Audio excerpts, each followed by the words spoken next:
Hey, welcome back to Wicked Smart Golf, aka Wicked Smat. This is your host, Michael Leonard, and this podcast is committed to helping you play better golf without changing your swing. Today's guest is James Berry. He is the author of The College Golfer, a fantastic book. Even if you're not a college golfer or aspiring college golfer, I know you're going to learn a lot from him.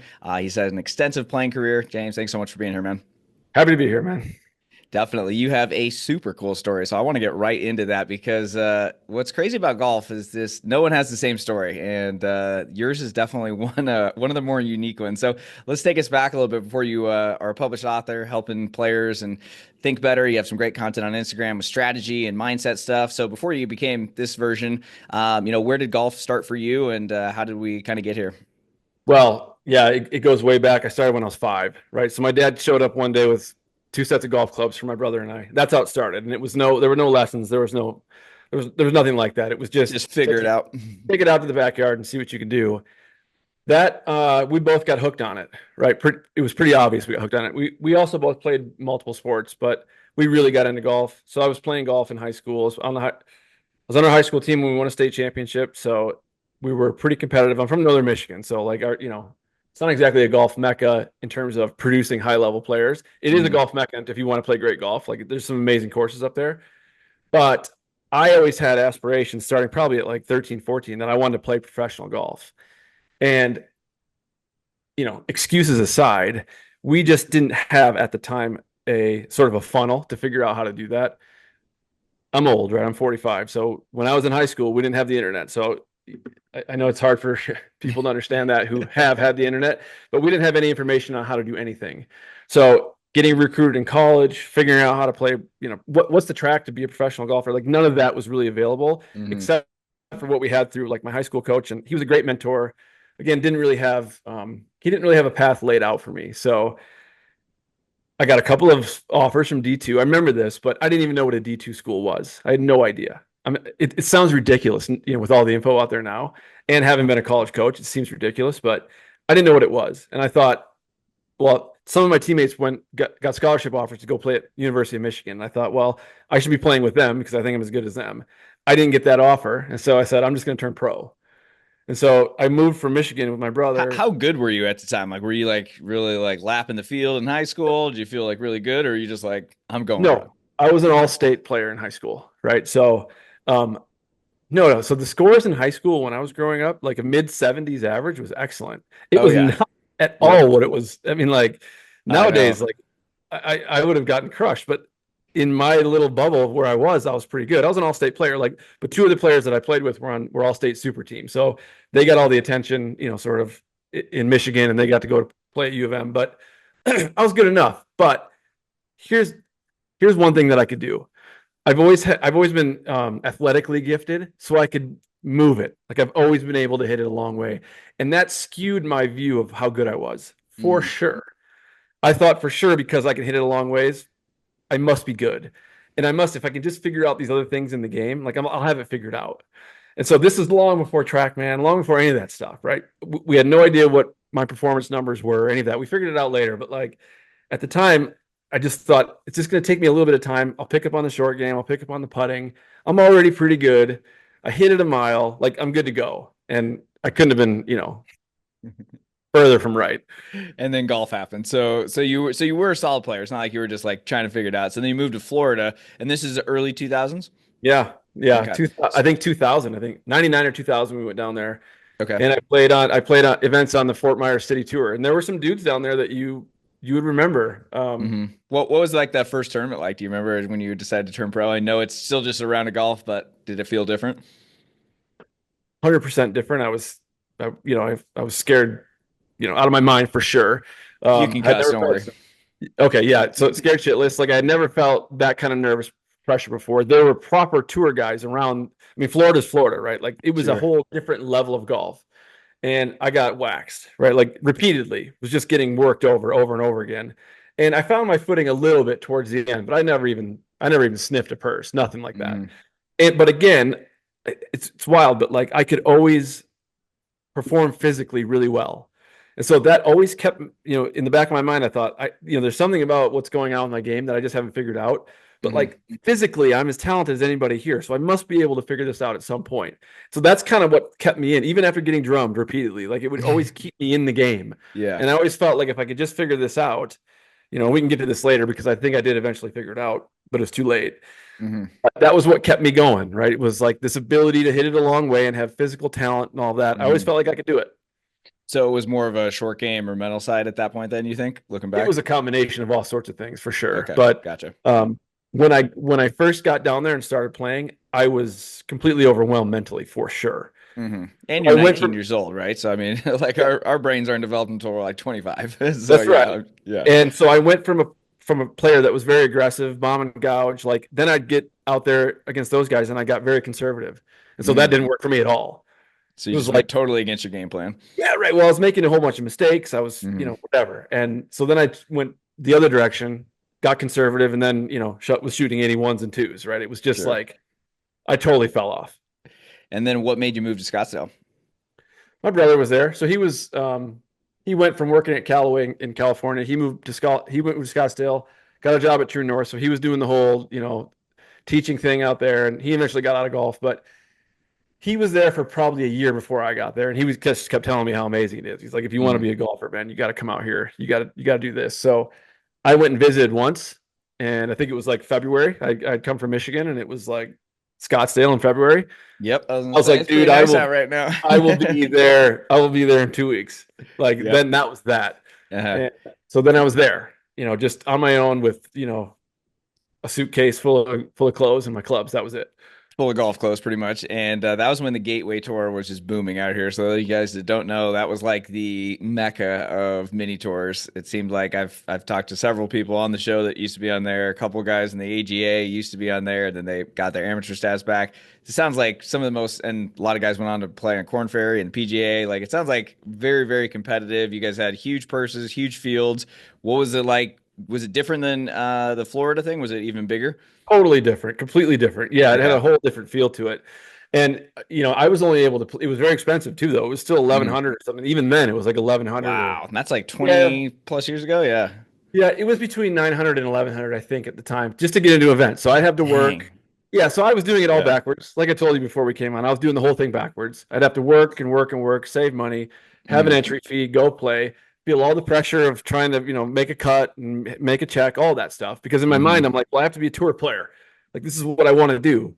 And it was totally backwards to, playing against the guys who were just totally comfortable out there. And Hmm. a lot of those were guys were Arizona people, had played the courses forever. They're very comfortable playing desert golf. Yep. I wasn't. Desert golf was like alien golf to me. Yep. Right. So all this thing, but it was really, really cool. I mean, it was a Hmm. very high standard of golf. So it was really it was a quick introduction to where I had to get to. Yeah. What did you learn when you're playing with guys that are super good? I know you mentioned it before we record. One of them, was playing and then one week went qualified for a Monday, got into an event, finished really good. A couple weeks later he's back in the gateway. So you're Yeah. playing with guys that are literally playing on TV on the weekend Yeah. sometimes. What'd you learn from just watching really good players? Super consistent, especially off the tee. Very, very much so. I mean, it was like Hmm. that was almost a part of the game that has to be in I imagine we probably talk about this at some point, but driving at the highest level, if you can't drive it well, you're just simply not going to play at the highest level. And we can talk about, the distance thing and all of that, but the best players, even on Gateway at the time, they were just in position all the time. Didn't Hmm. matter how far they were hitting it, right? They were in position. And when you were playing against the fields that we had there, it was like there were no like tigers, there were no specimen outliers who were hitting at 360, right? It wasn't like Hmm. that. It was you just had to be in position off the tee. And that the best players, all of them could check that box. Every single one of them. They weren't digging through the desert trying to find balls. I mean, of course it happens once in a while, but Hmm. like they were in position all the time. Now, from there, it's like you have to be a good player. You have to have an iron game. You have to have a short game, and you have to be able to putt. But if you're out of position in desert golf, you simply won't compete. That's a fact. Sadly, I know that one all too Yeah. well. That's why we got a Right. mini driver in the bag last off season. Right. Because yeah, that's it's like you said, it's alien golf if you've never played it before, and even if you have, it still feels like alien golf every once in a while. So you watch them hit the drive and do well. these guys are going so low. Like, what was that like? Like, do you like just have to make so many birdies? I mean, sometimes they're 10, 15, 20 under after, 3-day events. It's absolutely insane. Like, what's that like? Are you just constantly feeling like you're trying to push? Yeah, you have to. And the truth is, man, a lot of those courses you play aren't very hard, but it's the mindset to allow yourself to go that low. And what you Mm, have to like for people that are listening to that, and it's like, man, it's really hard to even fathom going 16 to 20 under or something. It's like mm, these were guys who have been elite high school and elite college players and were building up into this moment. And they were doing that long before they got to Gateway, right? But there was a bunch of them that were capable of doing that. And that's just the way elite level golf is.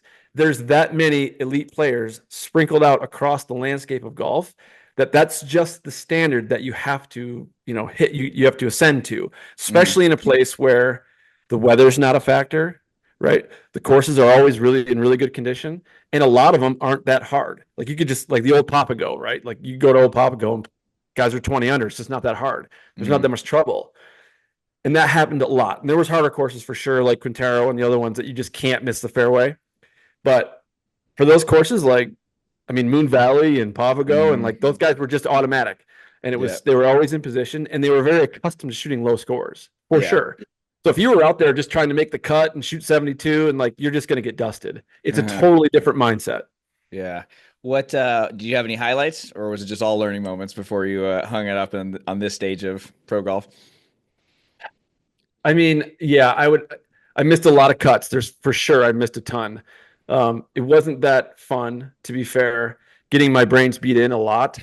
Um, but you know what? Again, like I always still had a sense that I could compete with those guys. I Mm. always felt like there was a piece of my game or something that was missing, and there was like some sort of unknown that I just hadn't unlocked. Again, like it's not the same that it is right now. You Yeah. can't just open up Instagram and go find a mental coach. It just wasn't Yeah. that way. Yep. And so I was incredibly hardworking guy, like all day, like long, like marathon sessions, and I thought that was the key to get Mm. where I wanted to go, and it wasn't. I can look back on it and tell you right now that Yeah. definitely wasn't the key.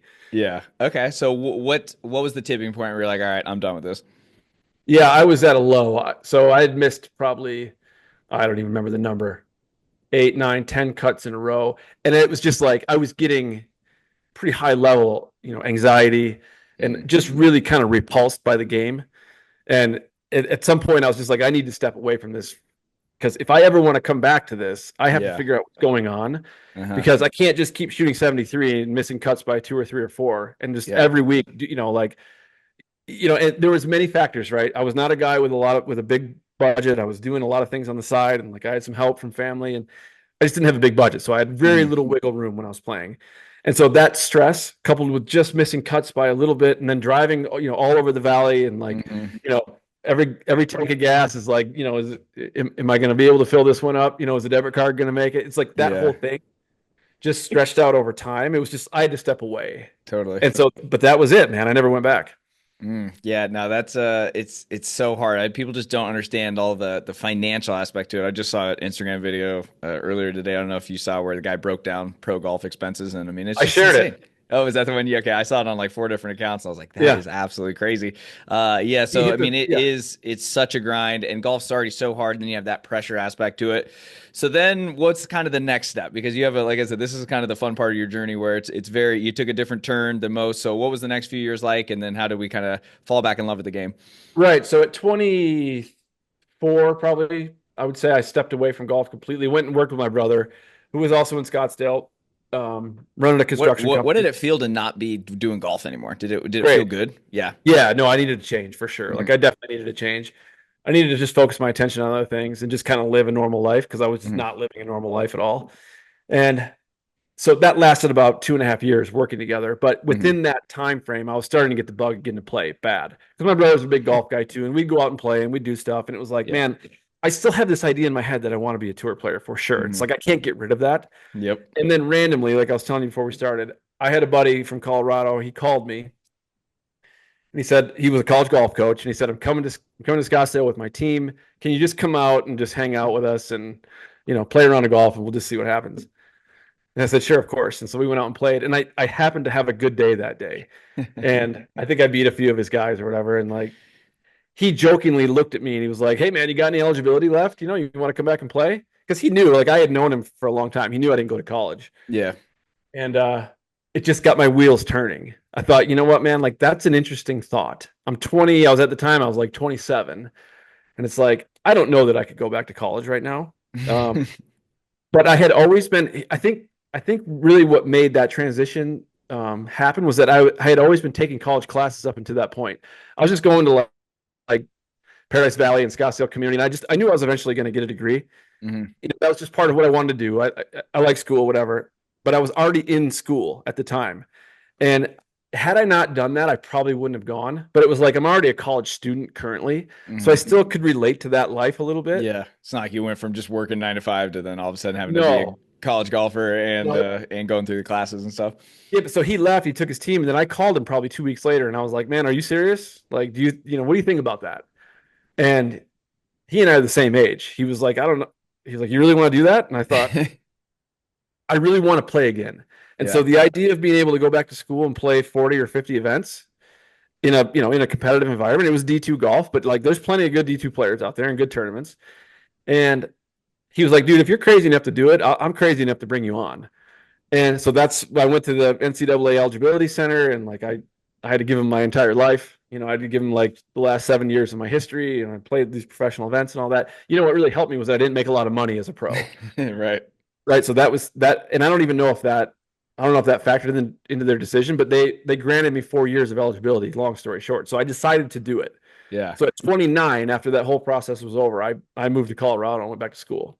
Wow, that is wow. What was that? What was that like meeting the team? I imagine a couple years older than most guys. So Crazy. were The were good you thing about that, were you like yeah, the old wise guy out there or what? totally, for sure. There was a couple dudes on that team that were a little older, 23, 24, who had also Okay. had you get a lot of that in D2, right? Like you just untraditional sort of paths through college and like great dudes. But I took it upon myself to like before I got there, I just knew I wasn't going to just be the old guy telling everybody what to do. Hmm. I really wanted to try to mesh with these people just as human beings Sure. and be a part of the team. And of course, I'm an old guy, right? So, and it is within my personality to like become a leader. So that role was definitely one that I took on. But I just wanted to, sort of assimilate into the team, which I did. And some of my best friends are still from that team. Wow, that's cool. Yeah. Nice. Nice. What was it like getting back into tournament golf without having to worry about money? Yeah, it was great. So it was a totally different experience. I was an academic All-American multiple times. I was first team All Conference multiple times. Like I did really well, Yeah. and definitely got the spark back. But I mean, even through that entire experience, and I'm fast forwarding a little bit, but like at the end of that experience, my plan was for sure to go back to play mini tour golf, right? Like I was going Mhm. to do the whole thing over again. And I got through that experience and I didn't feel like I had yet uncovered what was holding me back. Okay. Even though I had played much better than when I was playing as a professional, my scoring Yeah. average was much better. I was having much better results, but it just didn't feel like I had it. Hmm. But I was going, that was my plan. I was going to do it Yeah. and I did it. Like I went back and played for multiple years after that. What was it like? Like, how important, I guess, do you feel like it is just to make sure you're like having fun out there? Because like I went through a nasty slump last year, and I found myself driving to the course literally dreading it. And naturally, I played pretty shitty, and Yeah. I was just like, man, like the first lesson in my book is have an attitude of gratitude. And I wasn't living that value, and I had kind of hit a burnout. I did that when I quit college golf, so I know a lot of players kind of can get in that when you're slumping a little bit, or you feel like you've plateaued, or you just don't really know what to do. Like any advice you give to the player out there that's listening and like, man, I just don't know how to get it back. Yeah. You got to take a long look in the mirror, man. You got to figure out why it is you're playing and Hmm. what is the end goal? Because so many, especially dudes, right? Dudes are really bad about this. I've talked with a lot of college golfers, right? Hundreds, if not thousands. Almost all of them have told me they want to be tour level players. Hmm. Okay, fine. Like, is that actually true or not? I mean, we may not just be talking to, elite college players right now. It could be anybody. But you got to figure out what you want out of the game, and you have to be real honest with yourself about that. Because the pathway forward to becoming a great player is rearranging your entire life so that is a goal that's attainable. right? So oftentimes when you're not getting the most out of your game, you really need to start looking at your life first. You got to go through your lifestyle, figure out what's prohibiting you from getting to where you want to go. That's Mm, number one. And if you're not willing to make that sacrifice to turn away from the things that are holding you back, you just got to let that elite level golf idea, you got to let that go. Like it's mm, not going to happen. It is not going to happen. The mm-hmm. numbers are against you. The competition's too good. There's too many human beings out there who are willing to do everything that it takes. And so it's just not going to be for you if you're not willing to arrange your life that way. And Mm-hmm. people get upset with me when I say that, right? And they don't want to Yeah. hear that stuff. But unfortunately for them, I just have been around so many really good players that didn't even have a chance of making it. Even though on paper you're like, you're a four-time All-American in college. How come you can't be a tour player? And from Mm-hmm. my perspective, it's like you had no chance. I could see Yeah. it. Well, I mean, in your book, you talked about 3% of high schoolers reached NCAA and one in 16,486 got on the PGA Tour. That's Yeah, wild. it's actually worse than that. Like that Oh, was a that was a it's couple years ago. so if you were born in the US, the number is 1 in 51,000 males. Wow. It's actually way harder for women. It's over 100. It's over 1 in 100,000 for women's because the international presence is so heavy. But if you're Uh, a US player, it's 1 in 51,000. So that's 0.00008. That's four zeros and an 8. man, that's Yeah. Yeah. that's a really crazy number. I don't know if I've heard of one like, does that, do you feel like do you share, obviously you shared it in the book. Is that something you, when you like coach players or work with players, do you just like make sure they know that kind of right out of the gates to make sure their work ethic needs to align with their goals? Yeah, of course. That's the first Mm. thing. It's 100% the first thing. And I also tell players that I would bet against you. If I mean if it was up to The that, odds are definitely betting not in your against favor. right? And so hopefully that will inspire you to do what it takes. But Uh-huh. I'm not betting on you for sure. I just have known too many. I've been a guy that's put in all the time and all the effort, didn't make Hmm. it. Um, in my circle of people that I've played a lot of golf with and been around a lot, only one guy has made it, and he was a Wow. D2 player. Um, yeah, it's like look, you could be in a circle where you know a bunch of tour players and you're like, well, I know all these tour players, but like most people don't have that. You know, Hmm. the majority of people don't know any, of course. And it's like you probably won't ever come across one and you probably won't play or work with one. Hmm. You have got to be an outlier if that's your goal. Right. And that is my whole, that's my purpose in coaching is that I want to deliver high level coaching to people that don't know what to do Hmm. for sure, because that was me. Yeah, I like your book too so much because it does feel like a personal development journey as well. Like there's so much stuff that correlates, like you said, even when I asked you about golf, you said, well, you got to look at your life first. Like that's a great perspective. And I think people don't they think they, like I had a guest, she's like, you only have one mind. It's the same mind that's off the course, Oh that's yeah. on the course, And so I think the ability to understand that and have them both aligned for your goals and looking at your life. I just love that part of your book. And I was thinking, I'm far from a college golfer, but that just really felt like something that I hope people can understand and relate to is like look at your life as well and how are you being outside the course that might be hurting you on the course. So in your journey, so go back to school and then you said you were thinking about going back but didn't quite ever pan out and then you got into the college golf coaching? No, so I did. So I jumped ahead in the story. When I finished playing in college, I went directly to playing Gateway again. Gateway was still around. So Okay. it was my So this second is time probably what, 2008, 9? uh 13, Oh, 2013. okay. Okay. I didn't realize it was around post like recession world. Okay. That was the end of it because it went from Gateway to Grey Goose, like right there. Mm, Right time period when I was there. Grey Goose came on as the title sponsor, and then Gateway was gone forever. huh. So I think Okay. it was the Grey Goose Gateway tour for a minute, and Okay. then it vanished. But so the second time around was equally as difficult. It was still the best. It was the best players in the world. I mean, that Yeah. weren't on a tour, right? And so we talked about this a little bit, but the environment on a mini tour, oftentimes, especially if it's one of the best, it's a bunch of guys who are hot coming out of college, who have money. Not everybody, but a lot of them do Hmm. have money. They get a house together. They're down there for fun. They have a whole plan laid out. They have sponsorship money laid out. And at the end of a season on Gateway is Q School, something like that. So Hmm. their main objective when they're playing these mini tour events is to just go out and be as aggressive as they possibly can. Their only goal is to win. It's not Hmm. about making cuts. It's not about, grinding out that next paycheck. They want the glory of winning because that's all their buddies and that's what they're accustomed to coming out of college. Yeah. It is not a high pressure situation for a lot of those guys. And if somebody told me that, without experience, I'd be like, I'm not sure I believe you, but I lived that. Hmm. And I had guys telling me that. It was like they weren't even really all that excited about being there. They were just Hmm. waiting to go to Q school. Hmm. And so they would just come out hungover, had the whole thing. And just, I mean, just imagine that state of mind against somebody who was just grinding for every penny. Right. Yeah. And that was me. That was my experience. Yep. So I had a lot to try to overcome in that environment. Hmm. And coupled with, a few things in my game that just weren't there. Hmm. And desert golf again, which was not, it's just not my, I mean, I'm a bomb and gouge guy. Like, I give me get it. thick stuff, please, all day long. Yep. You go play True North, or you go play Quintero, or you go play like Desert Mountain. It's like the margin for error. I mean, there's a lot of big fairways, but there's nothing else. Yep. Trust me, you're speaking to the right guy here. I get That's it. right. So if you're a Yeah. little bit crooked here or there, I mean, your ball in the desert doesn't really stop until it finds a cactus. That's It's very like true. there's doubles everywhere out there.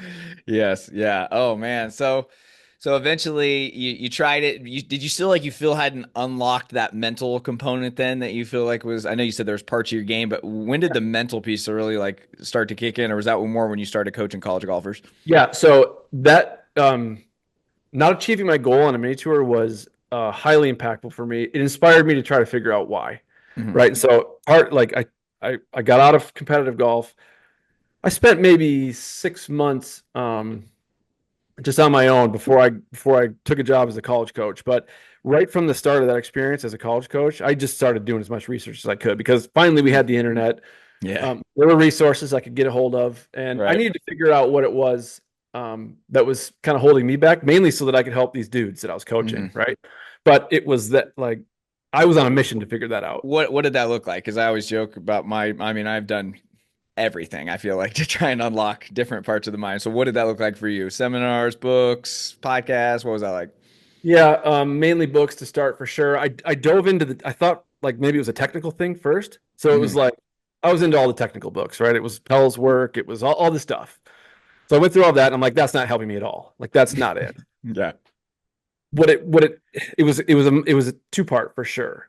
It was having the ability to swing with the full expression of my athletic ability under pressure that I wasn't able to unlock. That was number one. So I was definitely too guarded, even Hmm. like as an older person having some understanding of that, that's not the way to play golf. I was not there for sure. Two was course management, and it's why it's what's inspired me to be really locked in on course management for the last 4 or 5 years. But without a system in place for how you go about your business on the golf course, if you're Hmm. just making subjective decisions while you're out there, you don't even know that you're making mistakes. You have no way of measuring your performance, right? So if you systemize that and you have some way to normalize what you do in terms of target selection or how you work your way around the golf course, if you can normalize that process, you can measure it. And then you Hmm. can start figuring, but like this is where scoring apps are. This is where Decade comes in. This is where the Yep. scoring apps come in. We didn't have any of that stuff, right? Hmm. Like that was just like Scott didn't make Decade until 2016 or 18 or whatever it was. That was long past my days of playing. So there was nothing there. There was no structure there. And I needed Hmm. that bad. So if you Yeah. didn't, and like in the old days, it was you learn from Ray Floyd, you learn from Reedy Nicholas, and it was play within yourself, make smart decisions. There was no next level, right? Like I knew all that stuff, but it's so easy to walk away from that if you're just like, play smart. Okay, I think it's smart to cut this corner. I can hit it 340, right? Yeah. It's Yeah. not it's not pre-mapping the golf course. It's Yeah. not having an understanding of how to select targets based on distance and hazards and all that stuff, right? Hmm. It's like if you have that in place now, you have a system, it just cuts out all the emotion and you can make clear decisions and then you can measure it afterwards. I mean, how like that's everything. It's everything. We were talking before we hit record. I just got off a mental golf coaching call with a high school student, and same thing. I was like, "Well, what's your plan for the tournament?" And he's like, "Well, I got a yardage book, so I should be good." I'm like, "Well, are we gonna like, figure out what we're gonna hit on every hole?" I kind of like to just do it out there. I'm like, I'd really like if we just had a plan for every hole, and you can adapt if there's wind or cold weather or something like that. But yeah, like when you said, when you have that strategy in place and you know what to do statistically is going to give you the best thing. Like when I went through Decade in 2022, I thought I knew a lot about golf and I felt really dumb really fast because I was like, I went to Q school in 2019. How did I pick targets then? Was it just all on emotion? Like, I don't know, you know? Yeah. So it's like once you have a system and just understand shot dispersion and all the things you share on your Instagram and talk about in your book, it's like, what did we do? So it sounds like that was a big part of it. And is that pretty core to what you teach now? Is a lot of just giving people a system so that way they know how to kind of automate their thinking on the course? There has to be for sure, there has to be some sort of system. I think in 10 years, we won't be having this conversation anymore. I think Mm, playing elite level golf, this will be part of it. It will be just the same as being able to hit it a long ways. It'll be the same as having a great short game. How good is mm, your course management and how disciplined are you, in yeah, implementing that strategy while you're right. out there? It, there will, if you do not keep up with that, the separation is going to be too high. We're seeing it today. Mm, It's Scotty Scheffler. We're seeing it. It's why Rory came out, had a press conference and said, I got to stop making so many damn bogeys. It's mm, because Scotty is so disciplined with his decision making, coupled with he is an extremely good ball striker. yep. So he is going to just, it's like death by a thousand cuts with him. Mm, Over and over and over, he puts himself in good spots over and over and over. He doesn't have to be a good putter. mm. 2022, he was number one in the world at 165th in putting. Like, Gosh, is that the stat? That's yeah, wild. I didn't realize it was that bad. something like Oof. that. Yeah. Hmm. Yeah. I Okay, mean, so you started to really dive in on this stuff. Was it more course management, or were there any mental things? Was it breathing? I mean, what was were you a club thrower, negative self-talk, or were you solid on that stuff? It was more just the decisions in desert golf. yeah, well, I've always been into high performance. I was listening to Tony Robbins when I was like 19 for whatever Nice. reason. Like I've been into it. Yeah. So throughout my entire life, I've gravitated to that sort of thing. So I totally have like a very good grasp of mindset things and how to stay positive and self-talk. Hmm. I'm very aware of that stuff. I always have been. I think where I really struggled was in the moment, not having the ability to just let go. Mm. I was very much, caught in this odd sort of I need to play smart, and I think it was definitely because I was playing against guys who are very good, who Hmm. were in position off the tee all the time. Didn't hit it as far as I could, but they were. I mean, I was getting beat routinely by guys that would hit it 290, 300. Fine, that's far enough in professional golf, but they were always in position, Hmm. right? And so I could outdrive them, whatever, didn't matter, but I was out of play. So then I tried to figure out this avenue where I could be a little bit less aggressive and try to get it in play. And it just didn't work that way, right? Like I was Hmm. swinging at, 80% of my athletic ability or whatever. And I just wasn't letting it go. So that kind of dawned on me later, when I was in my coaching years and still playing a lot with my guys, Hmm. in practice, you have no issue just doing that, letting go. And it Hmm. was like, man, that was really something that was going on for sure. Okay, Cut that's actually that. so it was all good in practice. Like you were Yeah. shooting the numbers, doing the stuff. It was more Rock like just star. when you got in tournaments that maybe desert golf specifically too, where you just felt like you're trying to guide it. 100%. Yeah. I was a rock star Okay. on the range, man, for sure. Yeah, Range and practice, gotcha. I was really good. And yeah, I'd tee it up and it was just, it's in your head. Like how many guys like throw me on the scrap heap of professional golfers that had that issue? Right. It's a lot of us, right? Uh-huh. Like, so it's just a normal thing to do to try to like, well, I got to protect this. I get three or Uh-huh. 400. It's like, well, I got to get this in the house. I mean, I talked about that in my book for Mm-hmm. crying out loud, right? It's like, I know I knew the answers to this, but you're in the moment. You can't, sometimes you just can't see it. Mm-hmm. So when you started learning all this stuff, were you then kind of sharing it with these kids that you started coaching? Because obviously they don't know all this stuff, and you're able to kind of hopefully give them that mental edge. Yeah. So I coached mainly freshmen and sophomores. So there was a lot of other sort of developmental things going on. Um, some of the guys needed this higher level stuff. Mm-hmm. But to me, it was like that's putting the cart before the horse. Like to me, it's always about like let's get all these other things in order first. It's younger guys, right? So yes, I would for sure do that with an older player or somebody who was already professional. But teaching someone course management who has zero discipline in their life Mm-hmm. is impossible. Like they're Yeah. not going, they will simply not apply that. They Yep. don't have the discipline to, get out of bed at 8 in the morning. It's like, you're Mm-hmm. going to tell me where I have to hit this. I have to hit this 8 yards left of that pin. I'm going right at it. I hadn't even thought about it like that. Yeah, that you because you talk about it in your book a lot, having ownership of your game. So it sounds Yeah. like that really starts off the course. Oh, yeah, for sure. Now, I mean, this is definitely where, yeah, this is my favorite thing to talk about for sure, Let's is get into that it. if you can, the way to be a highly disciplined player who's, eventually on the path to becoming an elite player, it starts by just sprinkling that mindset through every single part of your life. You have to Hmm. do that. There is no turning it on or off unless you have like Anthony Kim sort of talent. right? And he, not to pick on Anthony Kim, but he fell off, right? Because he had Yeah. some bad habits, but he had enough talent to get him there. But like nobody else does, right? Statistically speaking, nobody has that sort of talent. Hmm. So if you're not going to be disciplined about the way you get up, the way you eat, the way you exercise, the way you study, the way you treat your recovery, if you're not disciplined with any of those things, you're not going to be disciplined on the golf course. It's just about being a disciplined human being, Hmm. right? Because if I give you something that says, look, you're going to shoot better scores if you adhere to this, just learn this and you will play better. You'll get to where you want to go.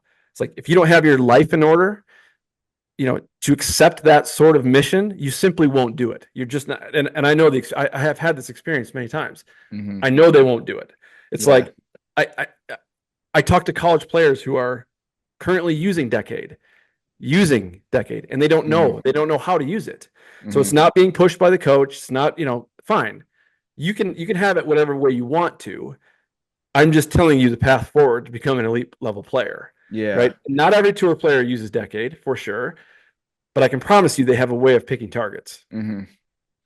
So let's learn more about that because I think obviously we don't have tour players that we're talking to on the show. So we have a lot of golfers that are super committed. They want to get better. They do prioritize it. A lot of them have simulators. They've invested in Decade, Tour Tempo, all the stuff I've talked about. Like they are willing to get into it from the golf side of things. But maybe let's think about what they should be doing in their life to then have some stuff. So is it you mentioned fitness a little bit, nutrition, anything else that you think like some little personal life hacks that can help them on the course?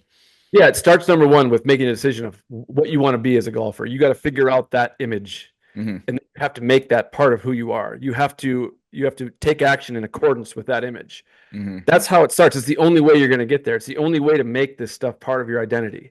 It has to be part of your identity. If you want to, like, I don't really care where you're at. And like, if you're not a skilled player, you can make a lot of progress just by going to the range and being disciplined and like doing Hmm. that sort of thing, right? Yep. But there's levels to this. So if you are already a skilled player, like let's just say you're a 10 handicap, I'll consider that a skilled player. Yeah. Okay, to make a big move, now we're starting to talk about making small compounding gains over time. And that's like organize your life so that you can actually spend time learning course management. So you can Hmm. have a little bit of extra time to do the putting drill at night on your mat, right? Like, how are we going to organize your life so that you can find time to do this stuff? It's not Yeah. like you have to become like, you don't have to become a priest or something, right? Like, you don't have to just have this life that's like, you know, totally, just untouchable and pristine. Right. It's like, how can we find the time to put in quality effort to improve your Hmm. skills? The higher you go in the game, the higher you ascend, the harder that gets. Okay. Like, so if I'm talking to a Division I player at a top 50 school and they're like, I can't figure out why I'm not, I can't, ascend on my team. It's like, well, you've already made it 95% of the way. Hmm. You're already getting in the lineup. You're already a Division I golfer at a top 50 school. Like the hard work that you've already put in, like that. Okay. Now we have to talk about what you're doing every single day to make a tiny gain that Hmm. compounds over time. Nothing that I tell you is going to be the giant lever pull. It's just not. You've already Hmm. pulled all the levers. You've learned how to hit it a long way. You've learned fundamentals of short game. You 5 feet and in putting is really good. Those are the big levers. That's how you get to become a scratch golfer. You want to take to the next level. You have to be weird. You have to be an outlier. You have to do things differently that from the outside look to other people like this is odd type of behavior. What is Hmm. this guy doing? And on a team, this is why I just put this post up the other day. On a college team, that can be really tough Yeah. because you're Especially when you're stepping younger and you're outside. worried about what people are thinking Oh yeah, and yeah. totally. You're stepping outside the norm of that group. Yeah. And as a 19, 20-year-old, that's really hard. But you will not break away from that group unless you Hmm. break away with your behavior. Yeah, I mean, one of the themes of my second book is do different to get different, and you can't be afraid to, use a training aid when no one else is on the range, or to try out competitive practice, or tee it forward to learn how to go low. Like you have to get out of your comfort zone. Any specific things you would recommend to that 10 handicap that might look a little weird to others, but will kind of be a big lever pull for them? Yeah, when you're 100 yards, just hit it to the middle of the damn green. Something like that, right? Like Hmm. those are things that these guys can do. If you're a 10 handicap and you have some control over your ball, Hmm. which you do at 10, right? Yeah. Like at this point now, it's you can save a lot of shots by being real smart about your approach. Because again, if we're talking about a 120-yard shot, what a 10 handicapper doesn't really understand is that they have a shot pattern, right? Like this goes to the shot pattern conversation. They don't really get it. They don't really Hmm. understand that aiming to the middle of the green is going to afford them a lot of really nice birdie looks. they're just thinking, well, I'm gonna have no chance to make birdie if I aim to the middle. That's ridiculous. This is my Mhm. chance. And I'm like, no, no, no. Your shot pattern is going to put you in that bunker and you're going to make double. Yeah. Right. Like, so then you're going to make double from 120 and then you're going to be pissed off about it. And the rest of your round is going to suck because Hmm. you're like, well, that was my scoring opportunity. It's like, no, you have to be very smart about this. And that permeates throughout your entire game. It's Hmm. like, if you have a pitch shot and it's 30 yards and the pin is sort of tucked and you have to go over a bunker and you don't have a great short game, just hit it on the green. Just do that move. And that's Hmm. going to look real odd to people. And you might take some shit from your friends. They're like, "Wait, you're afraid of that or whatever." It's like, no, I just want to score better. I don't want to make double. Yeah. I'm not really good with my 30 to 40 intermediate yard pitch shots, and I'm really not very good out of the trap. Hmm. So this, up and down opportunity I had to make par or maybe bogey just turned into a triple. Yeah, yeah, gosh, that's a good one. I actually had that conversation with a mid-handicap coaching student. I was like, he's like, I just some terrible bunkers. I'm like, well, why do you keep trying to chip over him? Like, I'm looking at That's his right. stats, and he's like, they always lead to him. And like you said, like people are trying to make that par, but don't realize they're just going to make more doubles in that process too. So I'm so glad you brought up those two examples. You talk about accountability a lot too. You talk about kind of creating that future self. I think those are two things that are just so key as well. So, and you kind of mentioned a little bit with the self-image part, like what does that look like? So do you recommend journaling or, doing a voice note, video note, like reading affirmations? Like what does that look like so they can start to craft who they want to be and then start to schedule their life a little bit to make that more attainable? That depends. That depends on the person for sure. I've done well with journaling in the past, but a lot of people don't like to do that stuff. Mm-hmm. You I mean don't. guys don't all like to journal? Right. Yeah. Right. Right. I think the non-negotiable part of that is taking 20 or 30 minutes and writing it down on a piece of paper, the image you Mm-hmm. have for what you want to do, right? So Mm-hmm. that part is non-negotiable to me. Yeah. Then it's just simply a matter of taking action in accordance with that. Mm-hmm. So checklists are fine. A lot of people don't like checklists, but if you're going to make a daily checklist of the things you think you need to do, start slow, start it small. One or two things to start with. Like if I was an elite level player, what would I do every single day? What would that Mm-hmm. guy do? Well, 20 minutes a night on your putting mat. Get the mirror, get your camera, whatever it is, and do 20 minutes of 5 to 6 to 7 footers every single night. And Mm-hmm. you get to like night 14, and you're gonna be like, this kind of sucks. Okay, now do it for another 6 months, honestly. Mm-hmm. So get that checklist going and just start it small. And at the end of the day, do the physical act of going back and checking those two things off that you did. Make that, give your brain some belief that you are who you're trying to become. Like Mm-hmm. that loop needs to be closed. It's a really powerful thing. And you do that day after day after day. You can start adding things to your list. And when you start adding things to your list, it, the tangential benefit to that is that you're cutting other shit out, Mm. right? Like I'm adding more positive behavior. And guess what? I didn't watch Lioness last night for 45 minutes and like That's a good show though, I'm man. telling you. So you like instead you're watching Fawcett on Decade and you're like, oh man, like I'm serious though, right? Like Yeah. this is what it No, takes. I love it. It's so true. It's just I haven't had anyone really talk so much about what they need to be doing off the course to set them up. Obviously it's like practice smarter, mental game stuff. We talked about that, but I love how you really do. It's like you got to like you said in the book, you got to be accountable. Like you can say you want to be the best player ever, be a scratch golfer, but do your actions really say that? Do you actually schedule time to do it? So I really like that approach when I was reading your stuff, and I thought that resonated. So hopefully people can hear that. You talk about putting in the work a lot too. You got to have the mental piece, which I feel like you've done a great job explaining. You got to put in the work. You've been around college players. I can't even imagine how many golf balls you've hit over the years. What are some things people can do in practice to then start to help them out? Is it looking at your stats and then figuring out your weaknesses? Is it lessons? Is it a type of practice? What have you found works the best? Yeah, that depends on the player again. Mhm. If you're a player that already is using a stats program, then you should for sure So be using. everybody should be tracking stats. That's something obviously you feel 100% about, right? I think it's too cumbersome for a beginner. Oh, Honestly, I okay. think I think it would take some of the So fun away. let's talk about let's say 14 or below handicap. Start slow with stat tracking. Get Decade, get Arcos, Mhm. get whatever you want. Like get one of Mhm. those programs. It will open up a new window into your game, right? Like Yeah. once you start seeing data, once you have something that's measurable, you can now start working on it. And that's a big Mm. part of learning. It's a big part of progressing is if you can measure that, right? Like this is not just golf. This is anything. It's weight loss. It's whatever.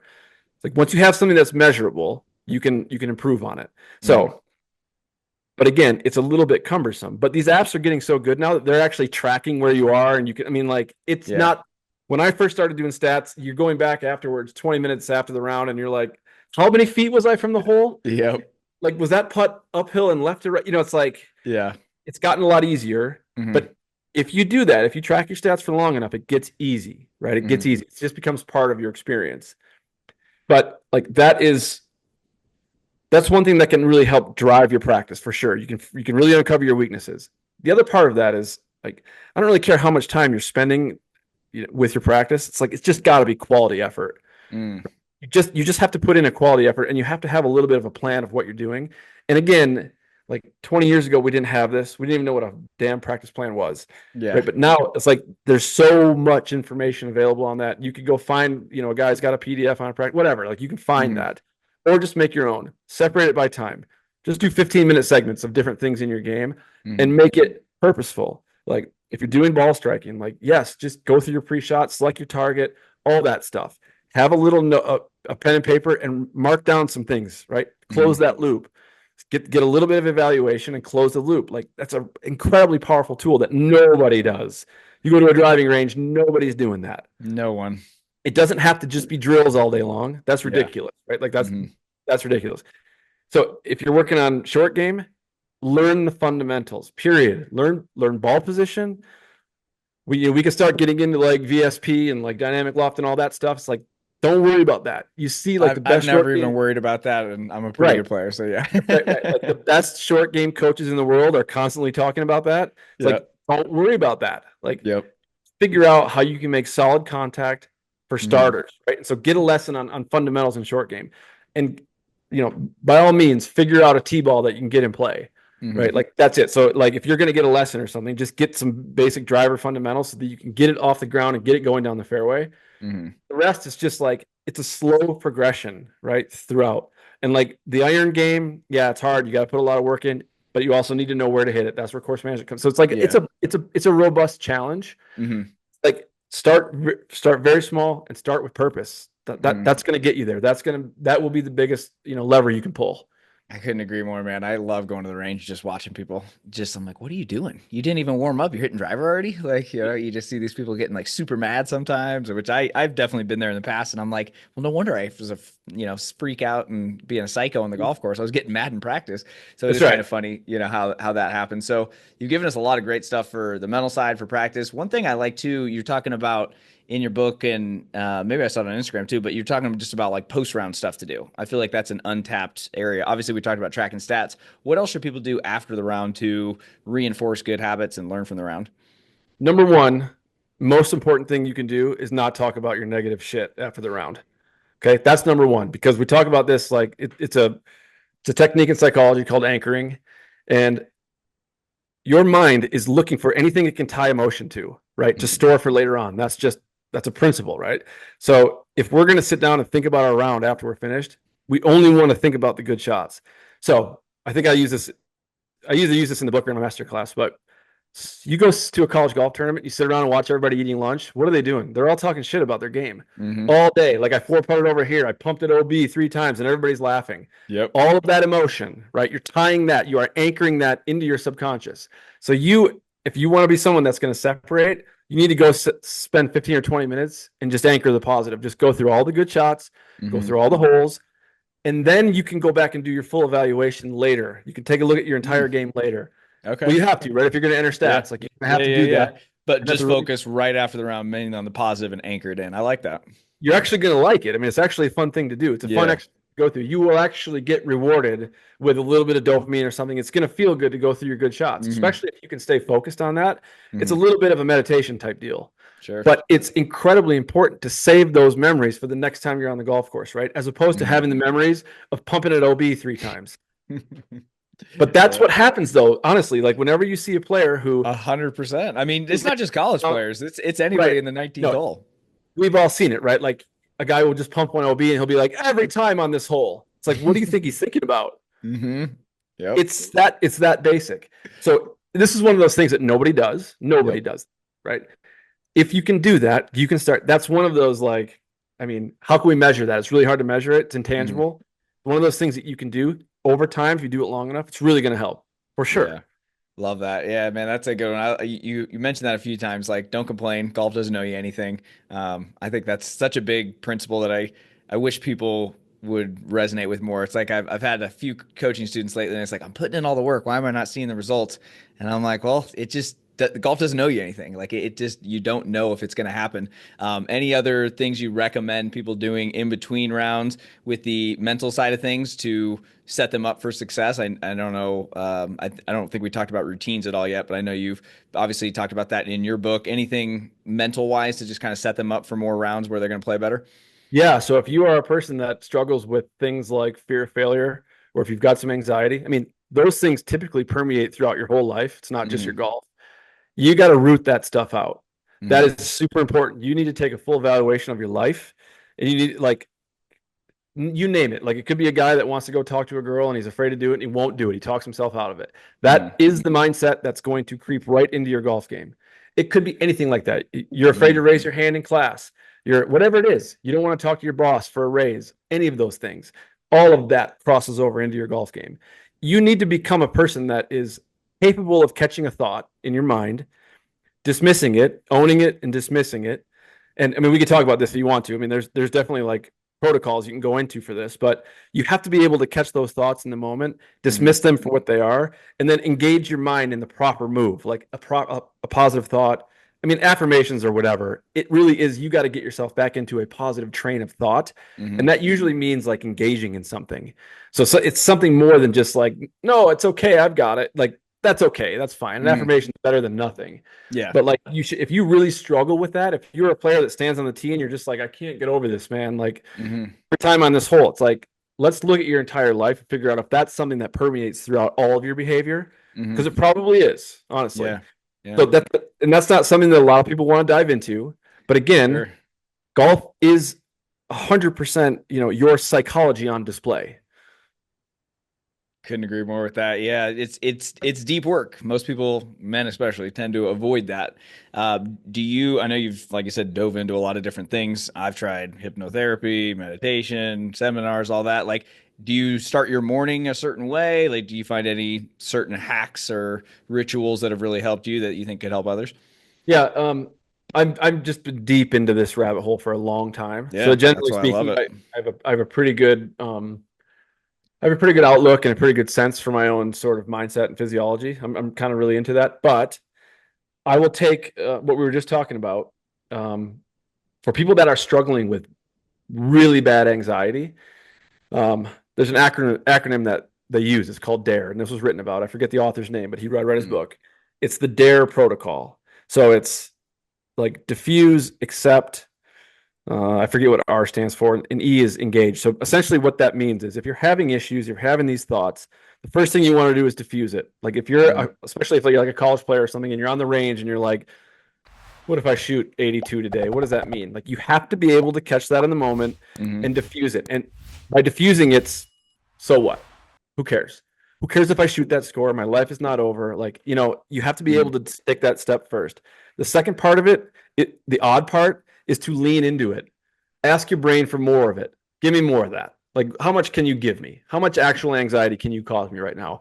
That is a hack that people with the worst anxiety and panic disorder are using to overcome that. mm. All right. And so the third one is, I can't remember off the top of my head what R stands for, but it's, you have to just lean into that feeling. You have to be 100% accepting of it. Let it wash over you for a minute.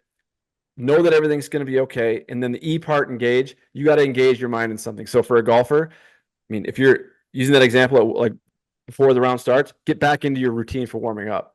Mm, Have something set, a protocol set in place so that you can dive right back into your warm up and get you going. A great pre shot, obviously, is super important for this. mm.